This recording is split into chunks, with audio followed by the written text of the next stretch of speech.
Hi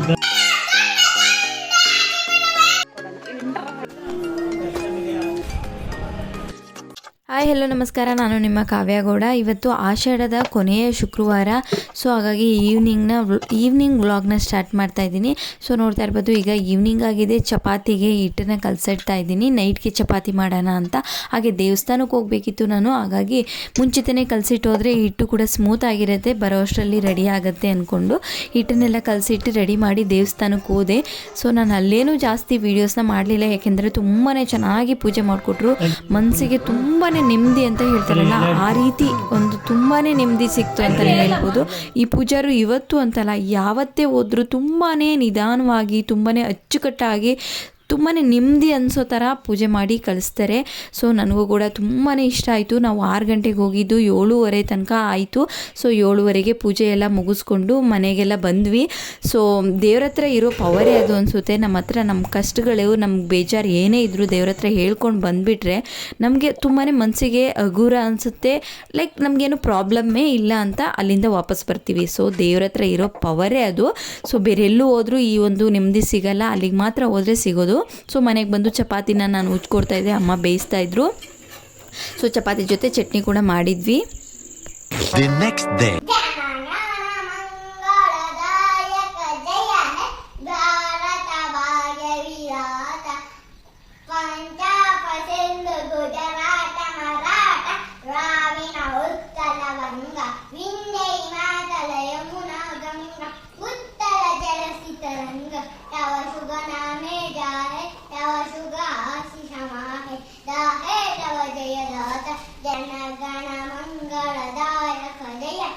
Bharat भाग्य विधाता जय है जय है जय जय जय जय है ओ ननलवरा ये है ना ದೈವರ ನನ್ನಲವರ ಭಾಗ್ಯಲ ದುರ ನನ್ನ ಬಂಗಾರಿ ದೊರೆಯಾರ ಸಿಂಗರಿ, ನಿನ್ನ ಪ್ರೇಮ ಪೂಜಾರಿ ಏ ಬಂಗಾರಿ, ನಿನ್ನ ಪ್ರೇಮ ಪೂಜಾರಿ ಸಗಪೆಕ ಮತ್ತಾರೋ ಎದ್ರಿ ಮತ್ತಾರೋ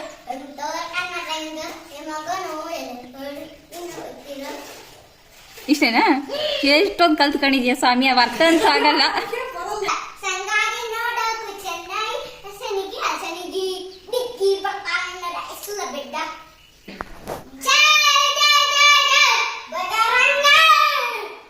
ಅಷ್ಟೇನೆ.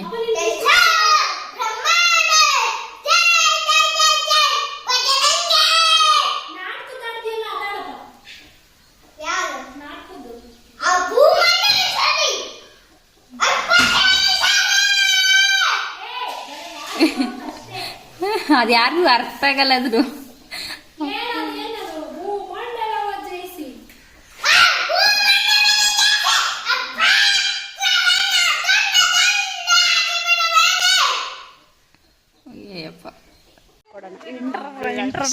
ಇಲ್ಲಿ ಮಾಡ್ತೀನಿ ಕೊಡು, ನೀನು ನಿಂತ್ಕ ನಾನು ಮಾಡ್ತೀನಿ. ಇವಾಗ ಎಲ್ಗೋ ಹೋಗ್ತಿದ್ದೀವಿ, ಸಿಟಿಗೆ ಹೋಗ್ತಿದ್ದೀವಿ, ಪೇಟೆಗೆ ಹೋಗಿ ಸಂತೆ ಮಾಡ್ಕೊಂಡು ಬರ್ತೀವಿ. ಬುಧವಾರ ಇಲ್ಲಿ ಸಂತೆ ಇರೋದು, ಇವತ್ತು ಶನಿವಾರ ಹೋಗಕ್ಕಾಗಲ್ಲ. ಇದು ಸ್ಯಾಟರ್ಡೆ ಕಂಟಿನ್ಯೂಷನ್ ಬ್ಲಾಗು. ನಮ್ಮ ಧ್ರುವ ಕೂಡ ಸ್ಕೂಲಿಗೆ ರೆಡಿಯಾಗಿದ್ದ. ಸೊ ಹಾಗೆ ಅವನು ಹಾಡೆಲ್ಲ ಹೇಳ್ತಾ ಇದ್ದ. ಸೊ ಅವನು ಚಿಕ್ಕವನು ಪ್ರೊನೌನ್ಸಿಯೇಷನ್ ಮಿಸ್ಟೇಕ್ ಮಾಡ್ತಾನೆ. ಸೊ ಚಿಕ್ಕವನು ಆಡ್ತಾ ಇದ್ದಾನೆ ಅಂತಲೇ ನೋಡಿ.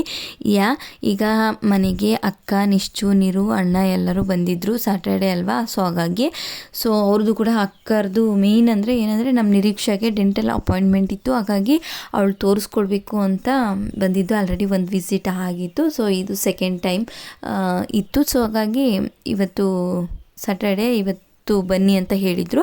ಹಾಗಾಗಿ ಮೇಯ್ನ್ ರೀಸನ್ ಅದಕ್ಕೋಸ್ಕರ ಬಂದಿದ್ದರು. ಸೊ ಅದಕ್ಕೆ ಬಂದಾಗ ಲೈಕ್ ತೋರಿಸ್ಕೊಂಡು ಬರೋಣ ಅಂತ ಹೋದ್ವಿ. ಅವ್ರು ಬಂದಾಗ ಏನಂದರೆ ಎಲ್ಲೇ ಹೋದ್ರು, ಏನೇ ತೊಗೊಳಕ್ಕೆ ಹೋದ್ರು ನಾನೇ ಹೋಗಬೇಕು. ನಮ್ಮ ನಿಶ್ಚು, ನಮ್ಮ ನೀರು ಜೊತೆ ಯಾರಾದರೂ ಕರ್ಕೊಂಡೋದ್ರೆ ಇಲ್ಲ ನೀನೇ ಬರಬೇಕಂತ ನನ್ನನ್ನೇ ಹೇಳ್ಕೊಂಡು ಹೋಗ್ತಾರೆ. ಸೊ ನಾನು ಕೂಡ ಹೋದೆ. ಅವ್ರ ಅಮ್ಮನ ಕೂಡ ಕೆಲಸಗಳಿತ್ತು. ಏನಂದರೆ ಮನೆಗೆ ಇದು ಕಡಲೆಕಾಯಿ ಎಣ್ಣೆ ಅಡುಗೆಗೆ ಕಡಲೆಕಾಯಿನ ಮಿಲ್ ಮಾಡಿಸ್ಕೊಳ್ಳೋಣ ಅಂತ ಅದನ್ನು ಕೂಡ ತೊಗೊಂಡು ಬಂದಿದ್ಲು. ಅದನ್ನು ಕೂಡ ಅಲ್ಲಿ ಮಿಲ್ ಹತ್ರ ಕೊಟ್ಬಿಟ್ಟು ಹೋಗೋಣ ನಾವು ಇನ್ನು ಅಂದ್ಕೊಂಡು ಅಲ್ಲಿ ಇಟ್ಬಿಟ್ಟು ಹೋದ್ವಿ. ನಾವೇನು ಅದನ್ನು ಹಾಕಿಸ್ಕೊಳ್ಳೋಕೆ ನಿಂತ್ಕೊಳ್ಳಿಲ್ಲ, ಯಾಕೆಂದರೆ ಅಲ್ಲಿ ಎಷ್ಟಿದೆ ಏನು ಅಂತ ವೆಯ್ಟೆಲ್ಲ ಮಾಡ್ಕೊಳ್ತಾರೆ. ಮಾಡಿಕೊಂಡು ನೋಡಿ ಅಲ್ಲಿ ಇಟ್ಟು ಹೊರಡ್ತೀವಿ ನಾವೀಗ. ಸೊ ಇನ್ನೂ ಕೆಲಸಗಳಿದೆ.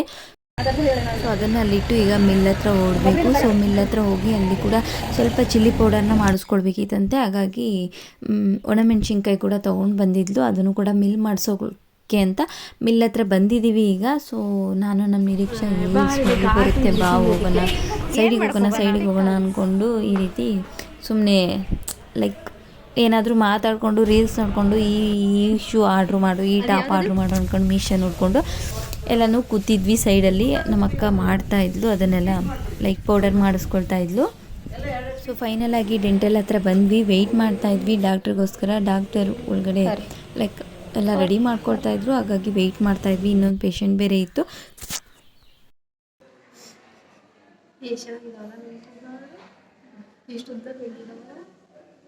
ಈ ಥರ ಗ್ರೋತಿಗೆ ಏನು ಸಿಗಬೇಕು ಅಂತ ಮುಖ್ಯ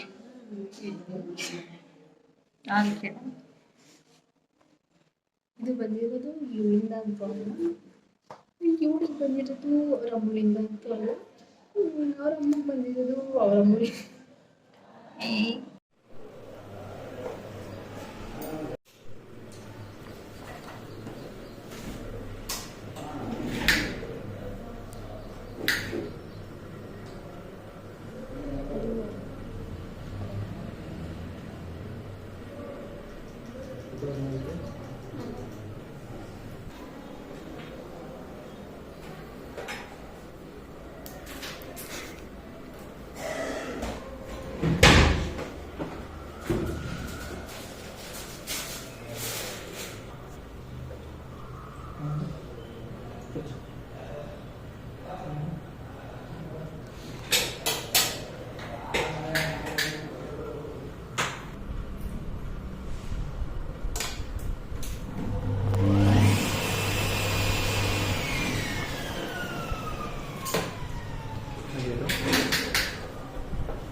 ಫೈನಲಿ ಮುಗೀತು. ಈಗ ಎಕ್ಸ್ರೇ ಮಾಡ್ತಾಯಿದ್ದಾರೆ. ಎಕ್ಸ್ರೇ ಮಾಡಬೇಕಾದ್ರೆ ಕೇಳ್ತಾ ಇದ್ವಿ, ಲೈಕ್ ಇನ್ನೂ ಜಾಸ್ತಿ ಚಾಕ್ಲೇಟ್ಸು ಲೈಕ್ ಸ್ವೀಟ್ ಐಟಮ್ಸ್ ಎಲ್ಲ ತಿನ್ನಬೇಕು ಅಲ್ವಾ ಡಾಕ್ಟರ್, ಹೇಳಿ ಸ್ವಲ್ಪ ಅಂತೆಲ್ಲ ಹೇಳ್ತಾಯಿದ್ವಿ.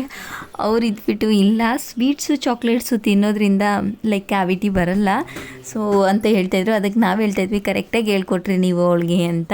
ಸೊ ಅದಾದಮೇಲೆ ಹೇಳ್ತಾಯಿದ್ರು ಇಲ್ಲ, ಸ್ವೀಟ್ಸು ಚಾಕ್ಲೇಟ್ಸು ತಿನ್ನಬಾರ್ದು ಜಾಸ್ತಿ, ಅದು ನಮಗೆ ನಮ್ಮ ಹೆಲ್ತಿಗೂ ಕೂಡ ಒಳ್ಳೆಯದಲ್ಲ. ಬಟ್ ಆದರೆ ಅದರಿಂದನೇ ಕ್ಯಾವಿಟಿ ಎಲ್ಲ ಬರಲ್ಲ. ಏನಂದರೆ ನಾವು ತಿಂದಾದಮೇಲೆ ಬ್ರಷ್ ಮಾಡೋದು ಮೇಯ್ನ್ ಇಂಪಾರ್ಟೆಂಟ್ ಆಗುತ್ತೆ, ಮೌತ್ ವಾಶ್ ಮಾಡ್ಕೊಳ್ಳೋದು ಮೇಯ್ನ್ ಇಂಪಾರ್ಟೆಂಟ್ ಆಗುತ್ತೆ. ಅದೆಲ್ಲ ಮಾಡದಿದ್ರೆ ಕ್ಯಾವಿಟಿ ಆಗೋ ಚಾನ್ಸಸ್ ಇರುತ್ತೆ. ಆದರೆ ತಿನ್ನಬಾರ್ದು ಸ್ವೀಟು ಚಾಕ್ಲೇಟ್ಸು ಅತಿ ಹೆಚ್ಚಾಗಿ ಅಂತ ಹೇಳ್ತಾಯಿದ್ರು. ಸೊ ನೋಡು, ಚಾಕ್ಲೇಟ್ಸ್ ತಿನ್ನೋದ್ರಿಂದ ಏನು ಬರಲ್ಲ ಅಂದ್ಕೊಂಡು ಹೇಳ್ಕೊಂಡು ಬರ್ತಾಯಿದ್ಲು. ಅದಾಯಿತು. ಈಗೆಲ್ಲ ಡೆಂಟಲ್ಗೆ ಹೋಗಿ ಬಂದು ಈಗ ನೋಡ್ತಾ ಇರೋದೇನೋಳು ಎಲ್ಲ chocolates, sweet items, ice cream ಈ ಥರದನ್ನೇ ನೋಡ್ತಾ ಇದ್ದಾಳೆ ಅವಳು ಬಂದುಬಿಟ್ಟು. ಸೊ ನಾವು ಅದನ್ನೇ ಹೇಳ್ತಾಯಿದ್ವಿ, ಈಗ ತಾನೇ ಡೆಂಟಲ್ ಹತ್ರ ತೋರಿಸ್ಕೊಂಡು ಬಂದು ಈಗ ಆಲ್ರೆಡಿ ಮತ್ತೆ ಅದನ್ನೇ ತಿಂತಾ ಇದೆಯಲ್ಲ, ನಿನಗೇನು ಅನ್ಸಲ್ವಾ ಅಂತ ಹೇಳ್ತಾಯಿದ್ವಿ ಇಲ್ಲಿಂದ. ಸೊ ಈಗ ಮನೆಗೆ ಓಡಬೇಕು. ಸೊ ಈ ವಿಡಿಯೋನು ಕೂಡ ಇಲ್ಲಿಗೆ ಹೆಣ್ಣು ಮಾಡೋಣ ಅಂತ ಅಂದ್ಕೊಳ್ತಾ ಇದ್ದೀನಿ. Thank you for watching this video. Love you all. Take care. Bye bye.